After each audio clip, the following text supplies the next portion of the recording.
Pernah ngerasain nggak sih sendi yang tiba-tiba kayak copot gitu? Nah, di pembahasan kali ini, kita bakal kupas tuntas soal cedera yang umum banget, tapi juga sakitnya luar biasa ini, dislokasi sendi. Mungkin ada yang pernah dengar istilahnya, atau jangan-jangan pernah ngalamin sendiri. Sensasi keluar dari tempatnya yang bikin ngilu banget. Oke yuk, kita bedah bareng-bareng apa sih yang sebenarnya terjadi di balik momen yang gak enak itu. Gini deh, biar gampang, bayangin aja ada bola sama mangkoknya. Di sendi yang sehat, bolanya itu pas banget di dalam mangkok. Nah, dislokasi itu adalah kondisi di mana bolanya keluar total dari mangkoknya. Ini bukan cuma geser dikit ya, tapi benar-benar terpisah sama sekali. Nah, kalau kita lihat perbandingan ini, yang paling penting itu justru yang nggak kelihatan langsung. Di kiri, itu sendi normal, sehat, semuanya berfungsi. Di kanan, kondisinya udah kacau. Bukan cuma tulangnya yang keluar jalur, tapi jaringan di sekelilingnya, kayak ligamen sama kapsul sendi, itu dipaksa melar, bahkan bisa sampai robek. Inilah sumber rasa sakit, dan kenapa sendinya jadi nggak stabil sama sekali. Jadi, apa itu dislokasi? Ini bukan cedera enteng ya. Dislokasi itu dianggap sebagai kondisi darurat ortopedi yang cukup serius. Kenapa? Sebentar lagi kita bahas. Jadi, kenapa sih harus dianggap darurat? Soalnya, waktu tulang itu keluar dari posisinya, dia bisa menekan, ngejepit, atau bahkan ngerobek pembuluh darah dan saraf-saraf penting yang ada di dekatnya. Makanya, penanganan yang cepat dan benar itu krusial banget buat mencegah kerusakan permanen. Terus gimana ceritanya cedera kayak gini bisa kejadian? Oke, kita lanjut lihat apa aja sih penyebab paling umumnya. Kebanyakan dislokasi itu terjadi karena trauma. Maksudnya ada benturan atau kekuatan tiba-tiba yang maksa sendi gerak melebihi batas normalnya. 3 biang keladi utamanya. Jatuh yang bisa menimpa siapa aja, cedera waktu olahraga, dan tentunya trauma yang lebih parah kayak kecelakaan mobil atau motor.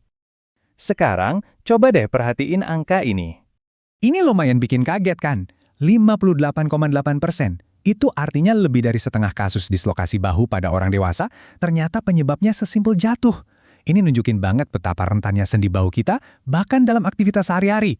Walaupun bahu emang yang paling sering kena, ya karena jangkauan geraknya paling luas, jadi paling nggak stabil, tapi banyak sendi lain yang juga berisiko. Jari sering banget kena, apalagi pas olahraga yang pakai bola. Rahang, itu bisa dislokasi cuma gara-gara nguap terlalu lebar. Sendi-sendi besar kayak panggul sama lutut juga bisa, tapi biasanya butuh benturan yang jauh lebih kenceng. Oke, kita pindah ke bagian soal apa yang dirasain dan gimana dokter bisa tahu. Gimana caranya bedain ini dislokasi atau cuma kesleo biasa. Nah, ini bedanya jelas antara apa yang kamu alami sama apa yang dokter lihat. Kamu bakal ngerasain sakit yang luar biasa hebat dan sama sekali nggak bisa gerakin area itu. Sementara dokter, dia bakal lihat perubahan fisik yang aneh. Bentuk sendinya udah nggak normal, bengkak parah, dan bahkan panjang tangan atau kaki bisa kelihatan beda. Dan ini dia kata kuncinya. Bukan cuma sakit kalau digerakin, tapi benar-benar nggak bisa digerakin sama sekali. Sendinya itu kayak terkunci di posisi yang salah. Ini adalah tanda paling khas dari dislokasi. Oke, jadi sendinya udah keluar dari tempatnya. Terus gimana? Bagian ini adalah tentang cara profesional medis menanganinya. Dan satu catatan super penting, jangan pernah coba-coba benerin ini sendiri ya. Prosesnya itu sistematis banget. Pertama, stop semua gerakan, diamkan sendinya. Terus, bagian intinya, reduksi. Ini adalah manuver khusus yang dilakukan ahli buat balikin tulang ke tempatnya. Setelah itu, sendinya harus dilindungi sementara ligamen yang rusak mulai pulih. Dan terakhir, baru deh rehabilitasi buat balikin kekuatan dan gerakannya lagi. Tentunya, prosesnya nggak berhenti di situ aja. Setelah reduksi berhasil, dokter perlu konfirmasi. Mereka biasanya akan minta ronsen lagi buat ngetek secara visual, oke, si bola ini udah benar-benar balik ke dalam mangkoknya dengan pas. Nah, mengembalikan sendi ke tempatnya itu baru permulaan loh. Proses pemulihan yang sesungguhnya justru terjadi dalam beberapa minggu dan bulan setelahnya. Pemulihan itu punya 4 target utama. Pastinya, yang pertama ngontrol rasa sakit. Tapi yang lebih penting dari itu adalah mengembalikan gerakan sendi jadi normal lagi. Membangun kembali kekuatan otot di sekitarnya, dan yang paling krusial, bikin sendi itu jadi cukup kuat biar kejadian yang sama nggak terulang lagi. Mungkin ada yang mikir, kan sakitnya udah hilang, ngapain lanjut fisioterapi lagi? Nah, kenapa sih rehabilitasi sampai tuntas itu penting banget? Nah, ini jawabannya. Kalau pemulihan nggak beres, komplikasi serius bisa muncul.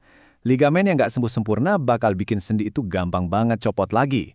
Kalau kelamaan nggak digerakin, sendinya bisa jadi kaku permanen. Dan tanpa latihan, otot di sekitarnya bakal tetap lemah dan nggak bisa ngelindungin sendi dengan baik.